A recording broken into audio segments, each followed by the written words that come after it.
संगीत रागी जी, अगर घुसे मथुरा के अंदर तो श्री कृष्ण के वंशज आपको खदेड़ देंगे अगर आपने माहौल खराब करने की कोशिश की। ये सीधा चैलेंज है धर्मवीर चौधरी जी जो बहुजन समाज पार्टी के प्रवक्ता हैं उनका।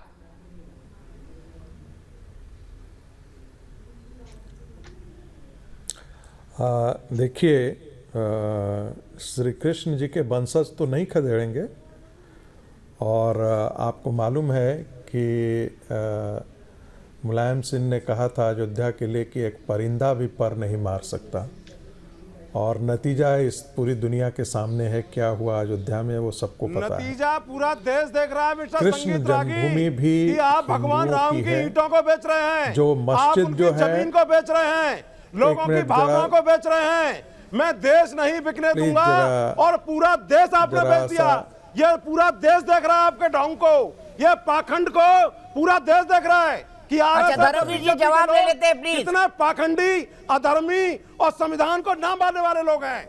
आप सिर्फ ध्रुवीकरण, धर्मवीर जी जवाब ले लेते हैं, उनको कहने तो दीजिए। संगीत रागी जी बोलिए। आपका कोई एजेंडा नहीं है, और ये जनता आपको सबक सिखा देगी 2022 के चुनाव में। ये लगता है कि दिन में ही शराब पी करके बैठ जाते हैं। ना प्लीज ऐसी व्यक्तिगत टिप्पणी नहीं। बीजेपी के लोग पीते हैं, संगीत रागी जी ऐसी व्यक्तिगत टिप्पणी नहीं। बीजेपी के लोग चलाते हैं। नशे में तो आप हो, इस देश की जनता को नशे में मत करो। तो थोड़ा सा बोलने दीजिए। और आपकी कोई हैसियत नहीं है, आप किस हैसियत से बैठे हुए यहाँ पे? आपकी कोई हैसियत नहीं है। मतलब इस शब्द के इस्तेमाल उचित नहीं है। मैं इस शब्द को मैं चाहता हूँ, माफी मांगता हूँ, निंदा करता हूँ। किसी के बारे में ऐसी व्यक्तिगत टिप्पणी ना करें। संगीत रागी जी थोड़ा इंतजार करिए, मैं विष्णु शंकर जैन जी के पास जाता हूँ। विष्णु जी बताइए, घुसने नहीं दिया जाएगा, ये चैलेंज है धर्मवीर चौधरी जी का। 6 दिसंबर को अपने ईदगाह पर हिंदू संगठनों ने यह भी कर रखा है कि वहां पर शुद्धिकरण किया जाएगा।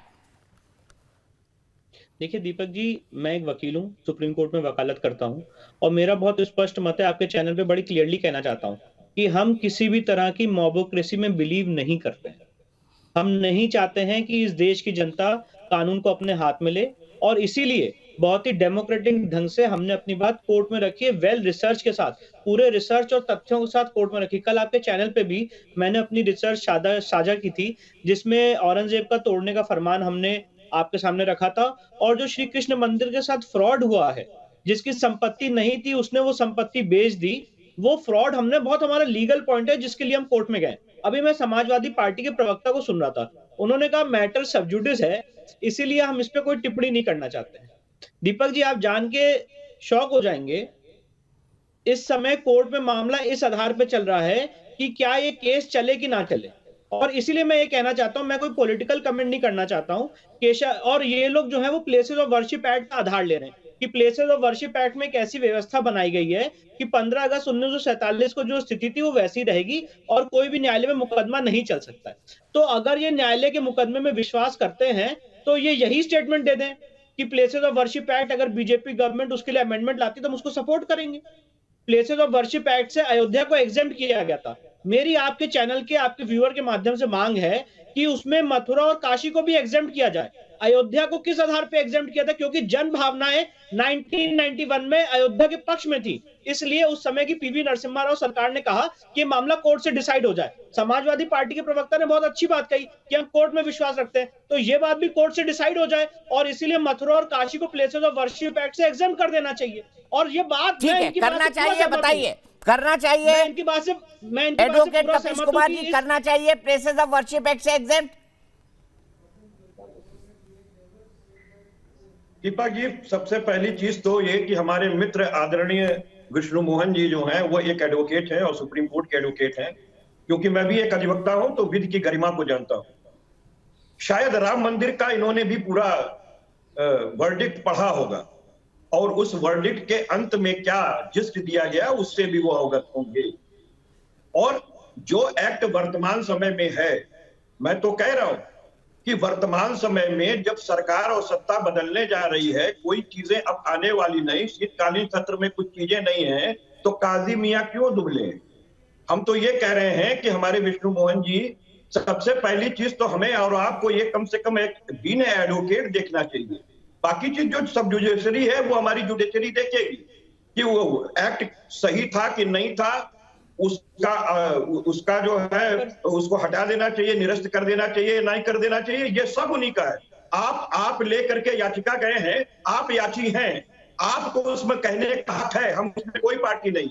और दूसरी बात देखिए, मैं बहुत एक लॉयर होने के नाते और करबद्ध निवेदन के नाते कहता हूं कि कम से कम आपको चीजों को पॉलिटिसाइज नहीं करना चाहिए।